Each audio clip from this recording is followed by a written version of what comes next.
What is up, House Flipping 101 family? This is Sam, also known as the Pro Design Builder, best in the business, and it's not even close. Bringing to you another live stream where we talk about a bunch of different things. We talk about what are the mistakes that are going to cost you money on your flips, right? So this group is specifically for real estate investors that are looking to do more deals inside a established network of investors, right? So if you don't know my story, I started flipping in 2011. All right, I was so green. I'll tell you the story.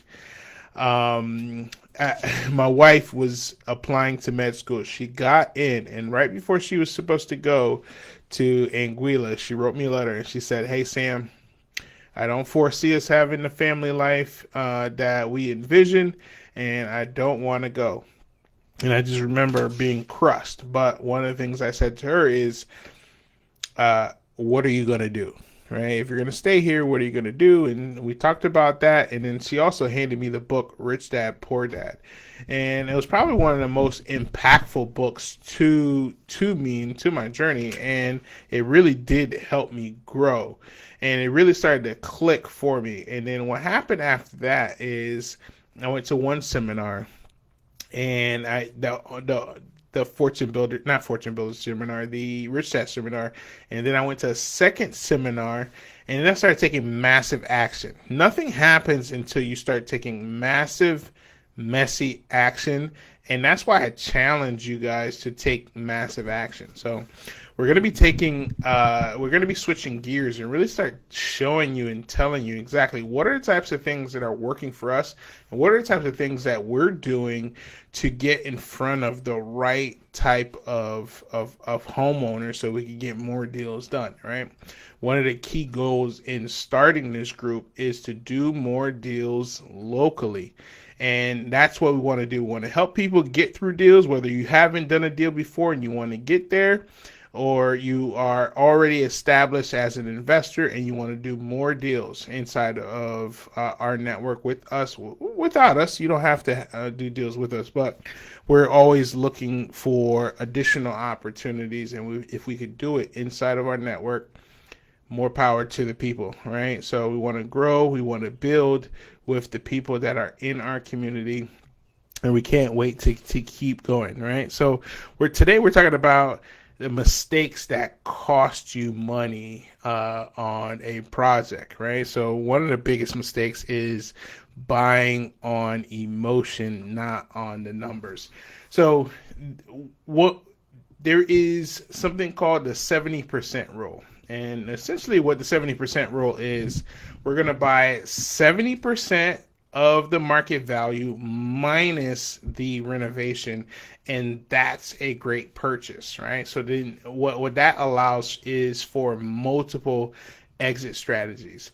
Now for me, because I have wisdom and I've always paid attention, I've never not bought, in that 70% rule. So I've always had opportunities to sell the property. Even if there's one property that I sold that I only made $5,000 and I did a full rehab and it took me months, right? To me, that sale was a win because it wasn't a loss, because I bought it right.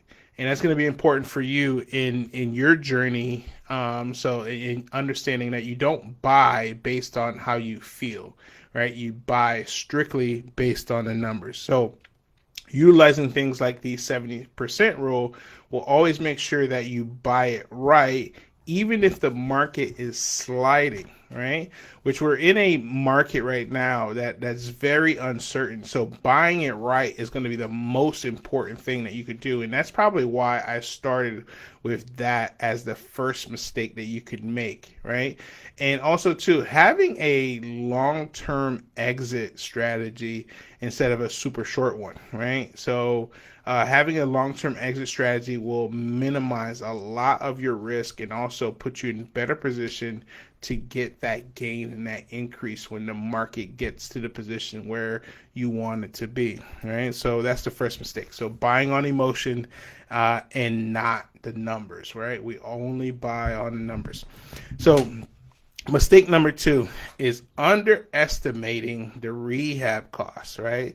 So lack of contractor experience, not understanding how to manage the contractors, not understanding how to hire the contractors are going to be also a killer to your bottom line. So surprise structural or surprise plumbing or permit issues, all of these things that add delays will also add cost to your project. And I'll tell you about a project that we did. I think these examples give you the most in-depth perspective possible. So I bought this project, and I'll never do this particular thing again.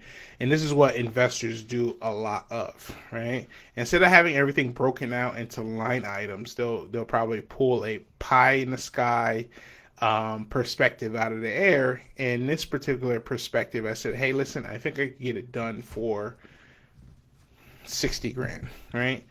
Well, it turns out it was more of a 80 grand sort of renovation. And what investors try to do is I'll throw this pie in the sky number out there. I'm going to just try to just squish everything in it. But what I found is, because I've gotten into construction, is if you don't have a line item for it, it's unaccounted for. And what happened in this particular project where we found ourselves is we didn't have the money in the budget to pay the people. So my wife and I, we were doing all the work, right? We were doing all the tiling. We were doing laying on the floors. We were doing the crown molding. We were doing the baseboards. We were doing the painting. We were doing the door hanging. We were doing so many of the steps that we need to be hiring professionals for, right? Was it a good lessons learned? Yeah, absolutely. It told us exactly what are the types of things that we have no business doing ever again. But it was also a good experience for us as well in understanding why it's so important in having a line item for every single thing, right?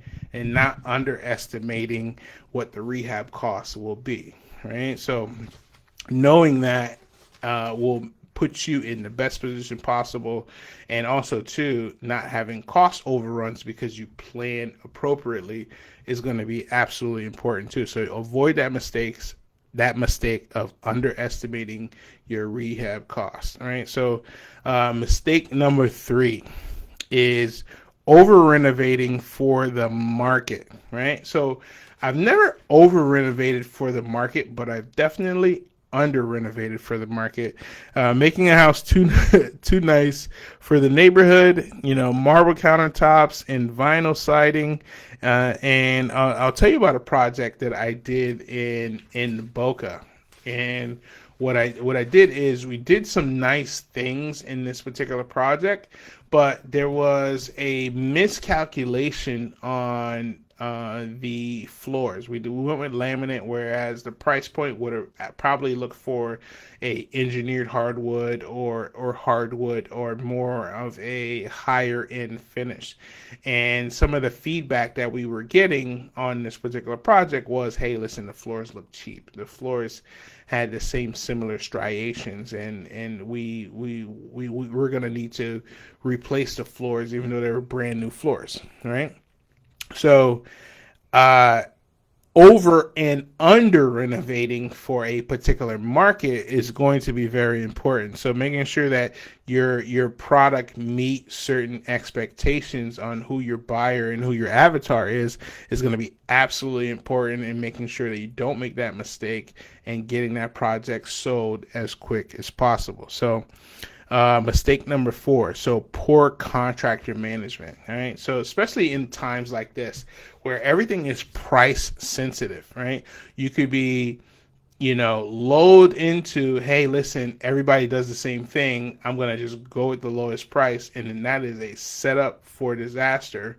Making sure that you take the proper steps in weeding out the certain contractors, whether it's contract language, whether it's details, whether it's upfront payment. All of these things are going to be very important in making sure that you don't get caught in this goose trap that's contracting. So making sure that you have the right contractor management, whether it's selection, whether it's payments, whether it's check-ins, All of those things need to check off to make sure that you don't make a mistake in this particular area.